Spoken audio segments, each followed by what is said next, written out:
Good evening, folks, and welcome to the channel if you're new. I did have a number of new subscribers join today after I announced the finale of the Thrawn Trilogy, and so I'm excited to have all of you here. I did say after I finished reading that I would do a video that would discuss some of the behind the scenes stuff about the Thrawn trilogy, some from Timothy Zahn's own words, some from my own recollection. Can't guarantee the accuracy of all of that, but I think I'm pretty much in the ballpark about some of the stuff that I'm going to talk about. Might tell you a little bit about the reading process as I've gone through and done this, maybe a little bit about myself. I'm just going to be rambling a little bit. I am going to be reading this from the 20th anniversary edition of Heir to the Empire. This is the copy that I was reading as I read that book, and it has a couple of interesting things in the foreword. So we'll start there. Um, I should have had the page marked. The foreword is actually written by Howard Rothman, who at the time was the president of Lucas Licensing. And he says, at a time when Star Wars is so firmly entrenched in our culture and so seemingly ubiquitous, it's hard to imagine a moment when it had all but disappeared from sight. But that was exactly the time we faced back in the late 80s. Star Wars had a phenomenal run during the release of the original trilogy. The films broke all box office records. The toys sold like hotcakes. Younger incarnations of us boogied to Star Wars disco music. And then it all stopped. George stopped making the films. The boys who bought the toys moved on to sports and girls, and the disco ducks hunkered down to begin their careers. The world moved on. By 1986, acting on the sage advice of our sole shareholder and resident Yoda, Lucas Licensing decided it was time to give Star Wars a rest. A few years later, with no new films on the horizon, we timidly started to think about what products might now be of interest to Star Wars fans. The first thing we realized was that our fan base had grown a bit older. The kids who bought the toys were now in college. Fans who had been teens or adults when the films first came out were probably starting careers or families. Where could we take Star Wars that would be relevant to their lives? It was clear to us that simply revisiting the past would be of marginal interest. It was too early for a nostalgia play and, frankly, not very stimulating. We needed to give fans something new, something that appealed to a more mature sensibility. And, we reasoned, because Star Wars is all about story, the natural ground to explore was books. Books that could expand the story, starting with the characters and situations so vividly established in the films and taking them to places never before imagined. I was the head of licensing, and back then I had a tiny staff. My finance director, Lucy Autry Wilson, had been one of the company's first employees. Back in 1974, Lucy actually worked in George's house and helped type the scripts for Star Wars A New Hope. She was a good finance person, but she was a restless soul and had a passion for publishing. She had implored me for years to give her the chance to make new publishing deals for Star Wars. And for years, I had responded to her not unlike the way Han responds to Luke when he says, "And who's going to fly it, kid? You?" Fortunately for Lucy, and for all of us, by 1989 there was a convergence in the force. I was persuaded that it was time to restart our adult fiction publishing program and seriously explore new stories in the Star Wars universe. And I was willing to give Lucy the chance to find a publisher who shared our vision. But before we could do that, there was one last hurdle. If we were to play in this particular sandbox, we needed to consult the owner of the sandbox. So I went to George Lucas and humbly requested permission to expand his universe. He was appropriately skeptical.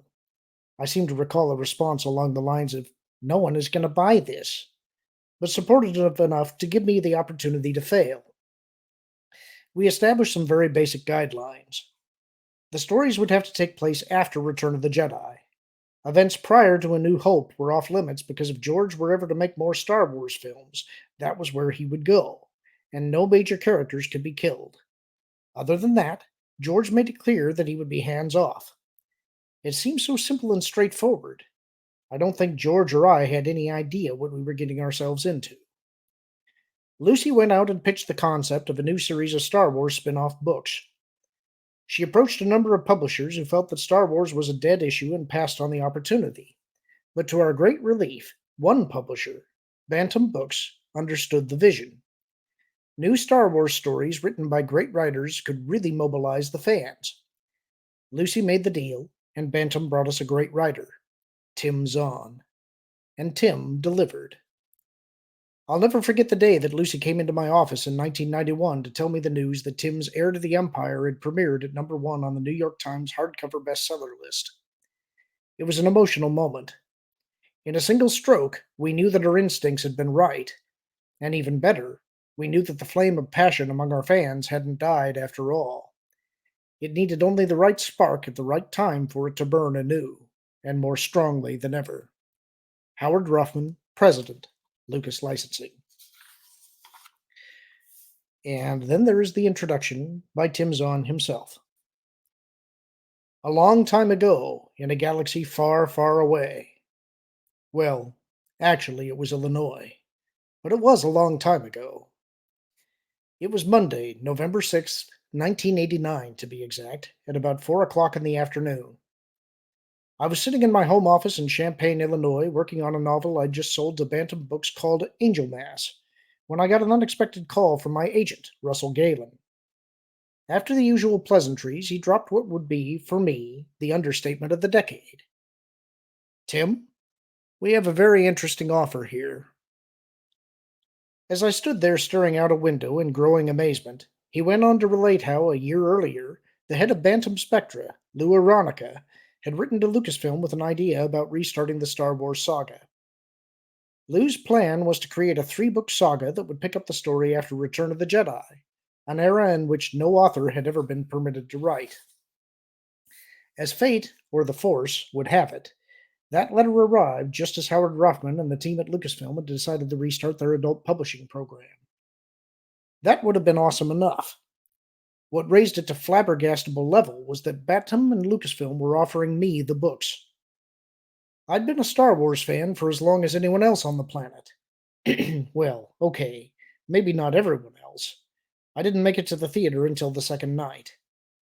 Back in the early 1980s, when I was trying to forge a career for myself in the field, the Star Wars movie soundtracks were among my favorite records to listen to as I wrote.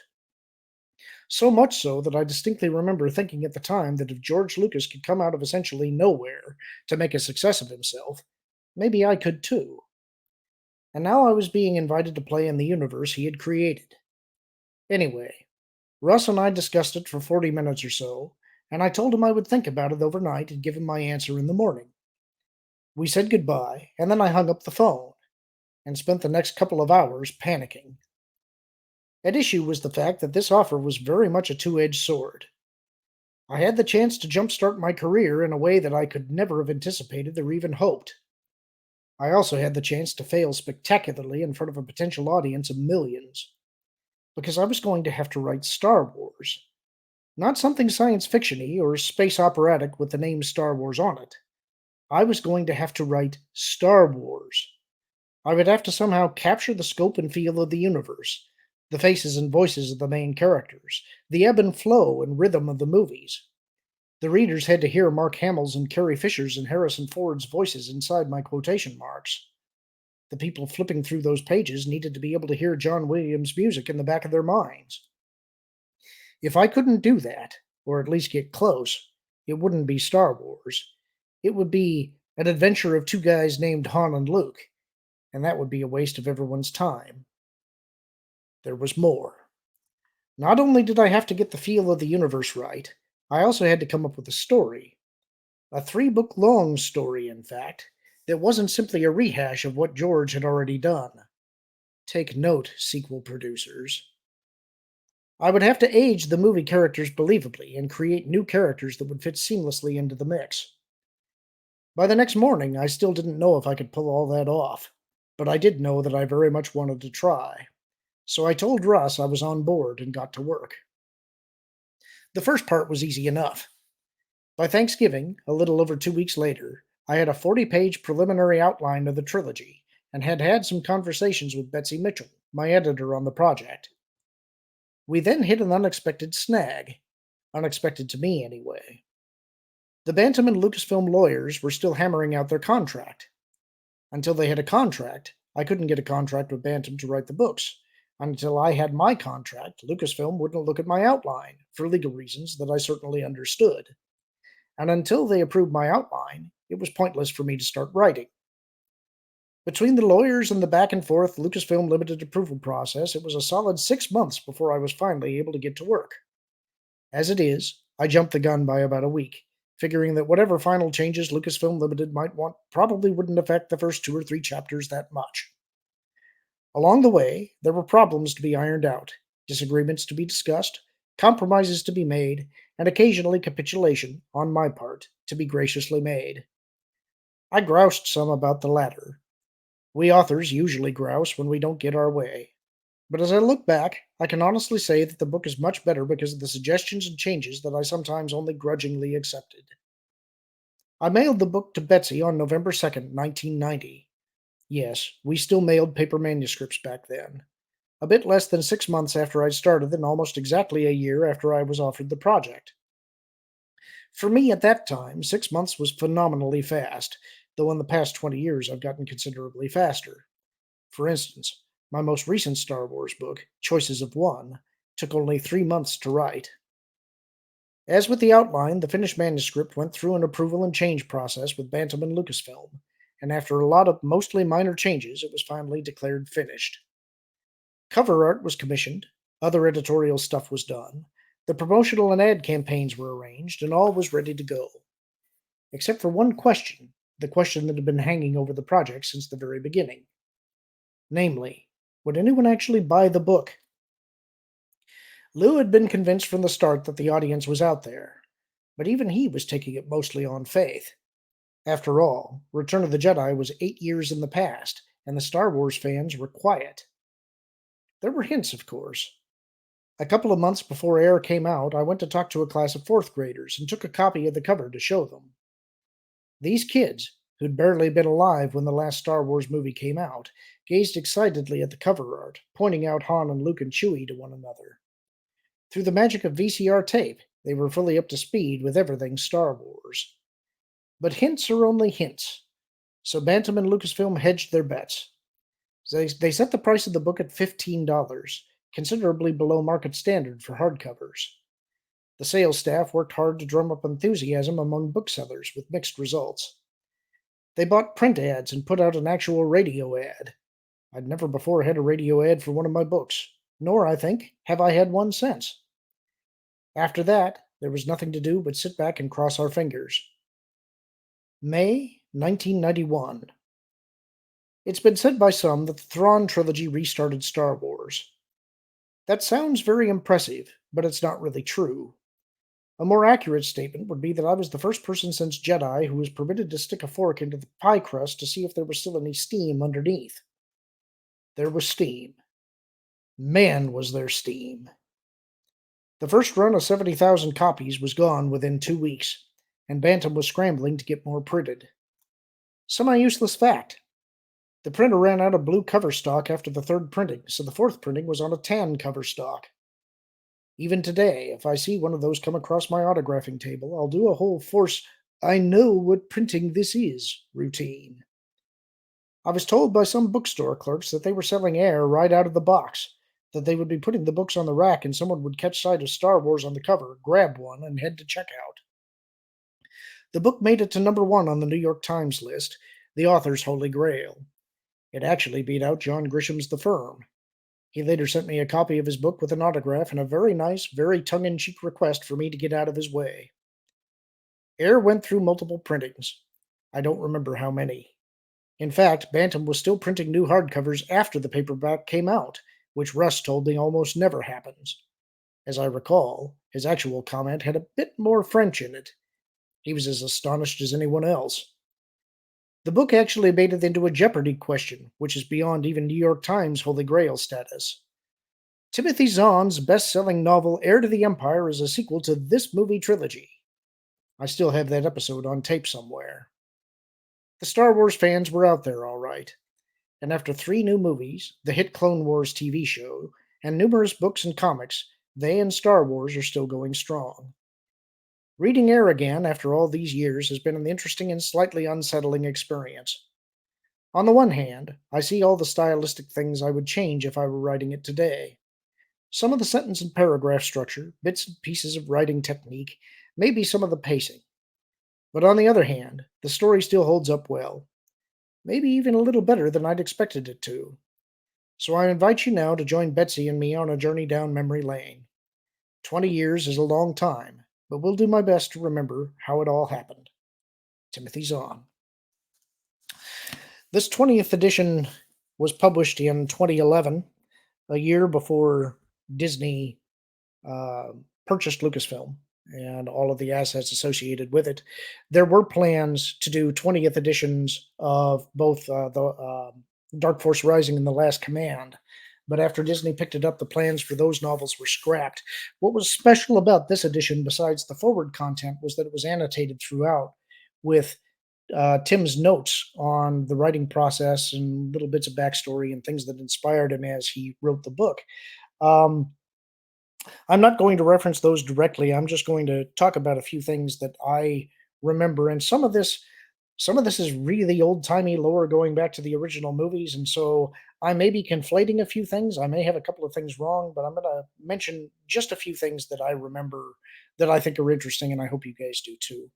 Um, Somebody who commented to me, it was either a YouTube comment or a Twitter comment. I don't remember which, but he wanted to know if I was familiar with West End Games role playing game series that came out around that time.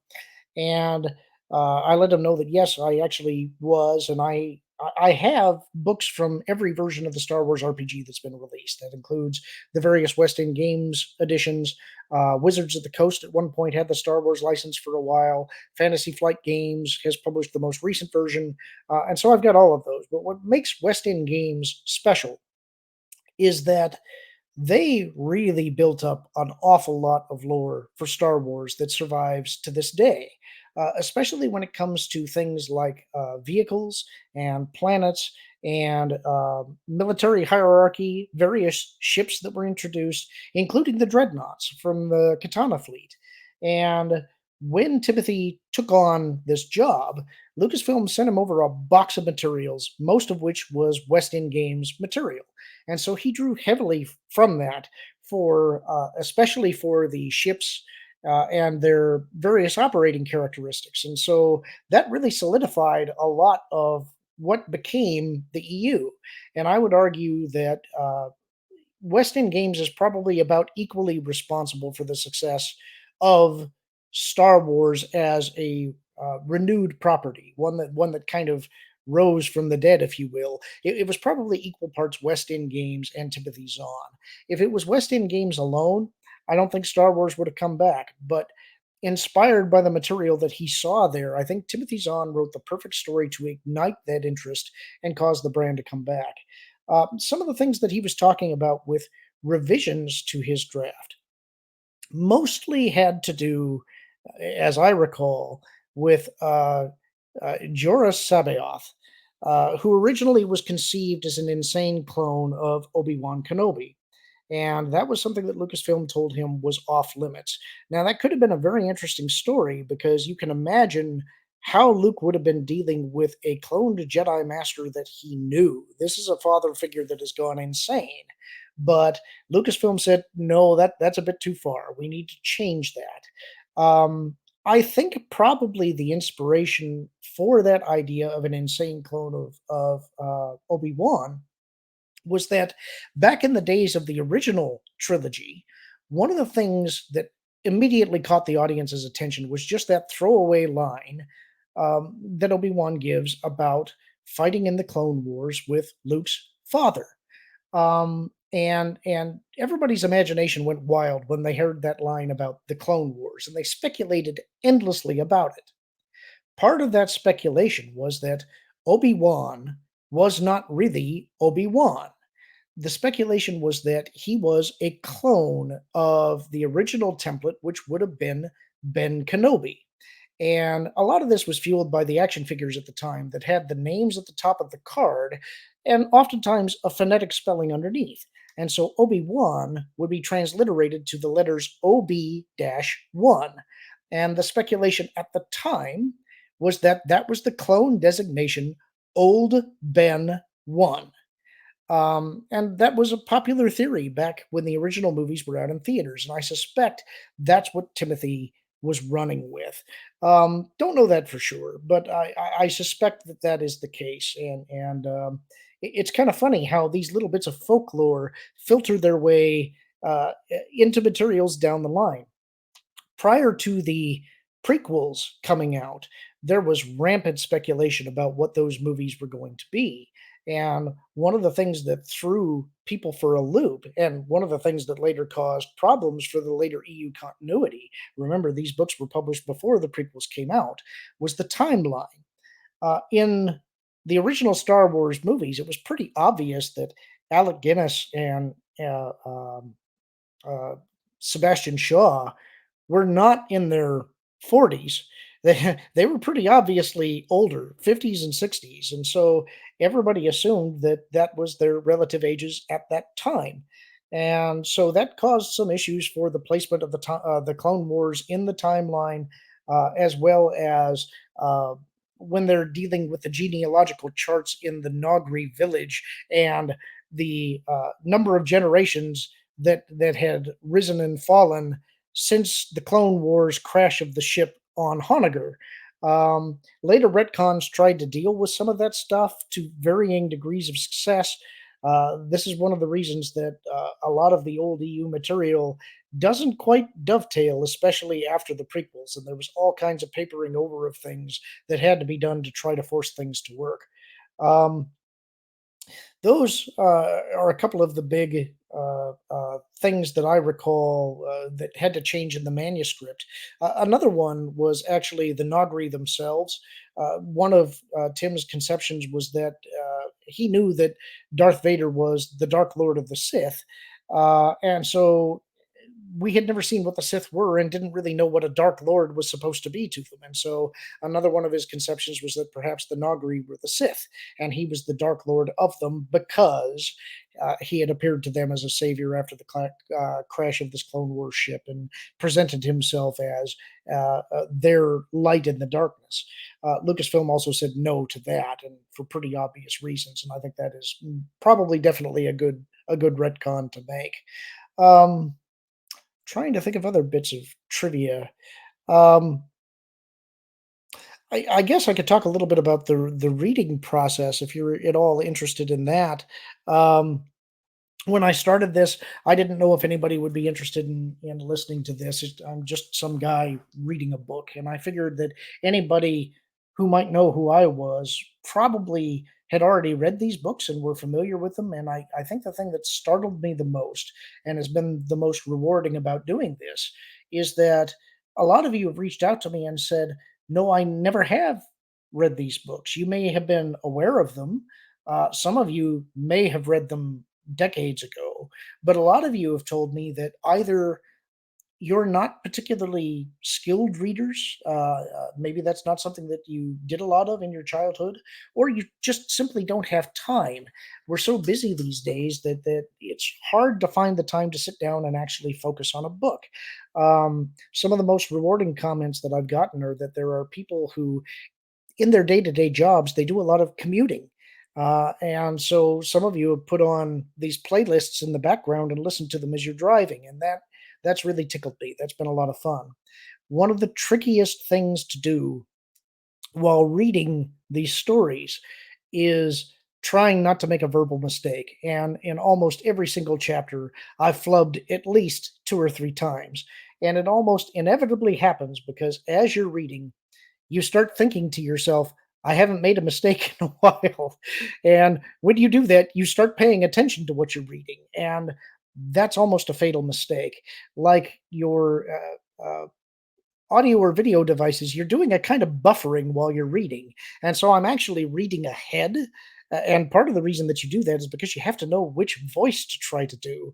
I'm not particularly great at voices, but I'm trying to add a little variety into there to give characters personality, and nothing is more frustrating than when you make that flub. If it's at the beginning of a chapter, it's real easy to just stop and restart the recording. But most of the time, when this happens, you're 20 minutes in, and there's just no way to restart and redo it again. So for those flubs, I apologize. I hope they didn't pull you out of the experience too badly. I also hope the voices didn't. There's only a few voices that I feel like I can really do. I wanted to throw in some variety there just to create a distinction between the characters. I think the most difficult part was when you had all of the smugglers together. It's nice in the beginning because they tell you what all the species are, and that kind of informs what type of accent or spin I was trying to put on the voice. But if those characters then appear in later chapters, I might have forgotten what species they were or what voice I'd used. So in some cases, I'm certain accents disappeared or changed. I apologize for that too. I did the best I could. Um, I've always been a reader all my life. That's something that's always been of great importance to me. I love stories, not just Star Wars. I also love pulp stories, a lot of the things that did inspire George Lucas. I love old radio plays. I would heartily recommend if you enjoy this kind of content. Uh, First of all, seek out the National Public Radio Star Wars radio dramas. They have some of the original cast, not all of the original cast. A lot of times it is different actors portraying the parts, and oftentimes they're quite different performances than what the movie performances were. Um, at first, that can be a little bit of jarring, but the radio dramas have an awful lot to do with what really pulled me into Star Wars as a mega fan. When the A New Hope radio drama aired, remember the movie itself is about 2 hours and 15 minutes. The A New Hope radio drama is 13 half-hour episodes, so there's quite a bit more material there. A lot of it is restoring scenes that were deleted from the original movies. You've probably seen some of those in the deleted scenes. They involve the conversation between Biggs and Luke when Biggs is talking about jumping the Rand Ecliptic and defecting from the Empire to join the rebellion. You have some additional scenes with Han and Chewie, and the restored scene in the special edition with Jabba. But in this case, Jabba's been replaced by another character stand-in that they call Heater. Um, there are some additional scenes with Ben Kenobi. You just get a lot more breathing, including one of my favorite episodes is you get to see the torture and interrogation of Leia by Darth Vader on the Death Star. And you get to see how her mental defenses prevent Darth Vader from extracting information from her. And so there's lots of great stuff there. The Empire Strikes Back is 10 half-hour episodes. I think it's an even better production. It really is just an amazing production. And then they didn't do Return of the Jedi until many years later in 1996. Unfortunately, the guy who wrote those, Brian Daley, at that point was dying of cancer. And so the production was much shorter. It was only 6 half-hour episodes. There's not much expanded material there. What is ties into the novel Shadows of the Empire. Um, so that's a lot of fun. Also, I should point out that in Return of the Jedi, in that audio production, Mark Hamill was not able to reprise his role. He had other commitments at the time. So the actor that played him in that was a guy named Joshua Farden. If you enjoy those, I would also suggest that you seek out the Highbridge audio adaptations of the Dark Forces novella series that semi adapted the Dark Forces and Jedi Knight computer games. Those were called Soldier for the Empire, Rebel Agent, and Jedi Knight. And they also did an adaptation of the comic series Crimson Empire, which was very good. Lesser adaptations by Time Warner audiobooks. These have a much lower standard of acting quality and sound effects, but the Dark Empire series is also available out there. If you are a completionist like I am, then you might want to check those out as well. Um, in other audio drama, things that you might want to check out, I would recommend the old The Shadow radio series from the 1930s and 40s primarily. If you like full cast audio productions, those are a lot of fun, although the audio quality is obviously going to be a little bit spotty. Um, I guess I can kind of leave it there. That's everything that I'll cover for this. I've gone on for a half an hour now. I hope I didn't ramble too much. I will be putting up a poll on Twitter to see what you guys would like to hear next for the novels. I had been kind of thinking that I would do the X-Wing series by Michael Stackpole. A lot of you have requested the Hand of Thrawn duology. I'll put those up as options. There's a couple other dark horse candidates that I think I might throw in there as well. One of them is Kenobi by John Jackson Miller. I may also put like an audience choice and just have you comment below if there's something else that you would like to hear. If you're ever interested in hearing something non-Star Wars, let me know. One of my favorite novels that someday I may want to tackle is Treasure Island. If you're interested in that kind of thing, let me know in the comments. I really appreciate all you guys being here. This has been a ton of fun for me. I hope you guys have a great rest of your week. Talk to you all again soon.